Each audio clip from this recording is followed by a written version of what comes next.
Sometimes the data you're using doesn't really need to be visible. It might take up unnecessary space. You might be printing and might not need to see that information. Also, you might have a monitor that's in a public area, people walk by. Information like social security numbers, birth dates, salaries, job ratings, those are sensitive and sometimes confidential bits of information. We might be about to print this data. If we don't want to print the social security numbers, we can right-click column D and simply hide the column. A quick print preview is Control F2, and we'll see in our preview there's no social security number listed there. Escape, we're right back in the worksheet again.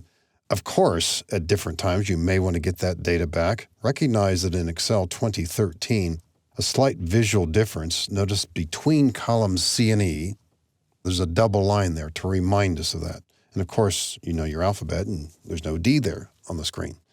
Sometimes we might want to hide multiple columns. So for example, maybe we're about to print this, and that's not the only rationale, but we are about to print this. We don't need the phone number here, so we'll select column E, and we don't want to print the salary this time, so holding down the Control key, we'll click column J, right-click, and hide.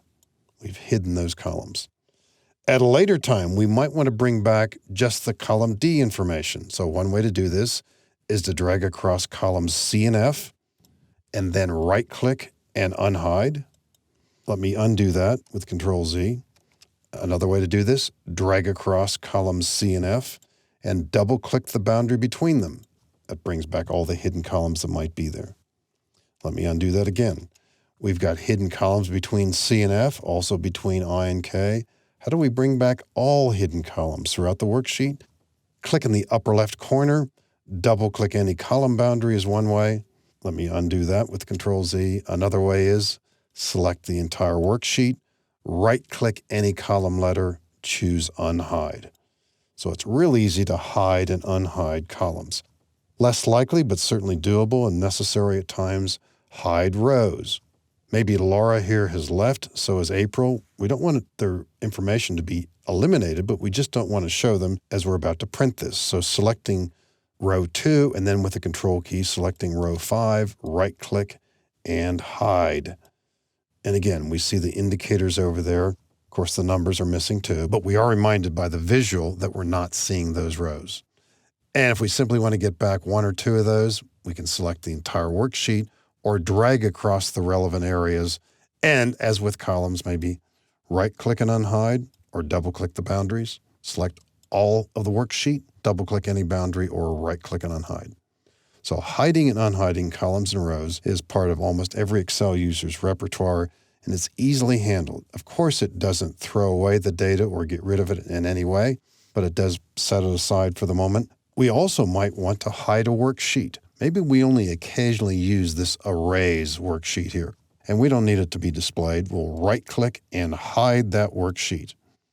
Now, recognize that in the lower left corner of the worksheet, if you right-click, you do see all sheets in the workbook, but only the visible ones. So we're not seeing the arrays sheet there. So a quick look, if you open this file and said, well, I guess there are only 5 sheets here, not necessarily. Because if you right-click any sheet tab, if the choice Unhide is selectable and you choose it, you then will be able to see which sheets are hidden. Now, we could hide multiple sheets. Maybe we want to hide the Hide Reveal sheet as well as the Form sheet. So clicking Form and then with the Control key, clicking Hide Reveal, we'll right-click Form and Hide. We've hidden both of those sheets at the same time. Now, you would automatically think, I would imagine, that we could unhide multiple sheets, but we can't. It must be one at a time. So if we right-click one of our sheet tabs and choose Unhide, there are 3 hidden ones.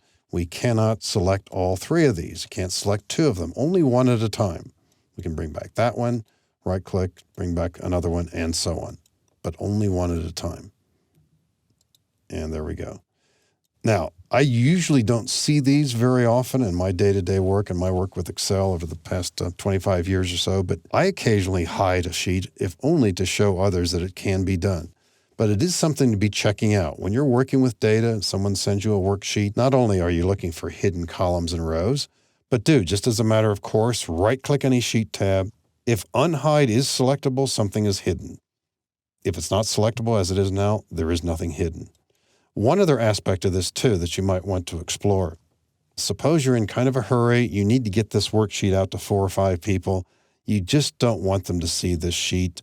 They'll ask too many questions maybe, or maybe it's semi-confidential. So you right-click and hide.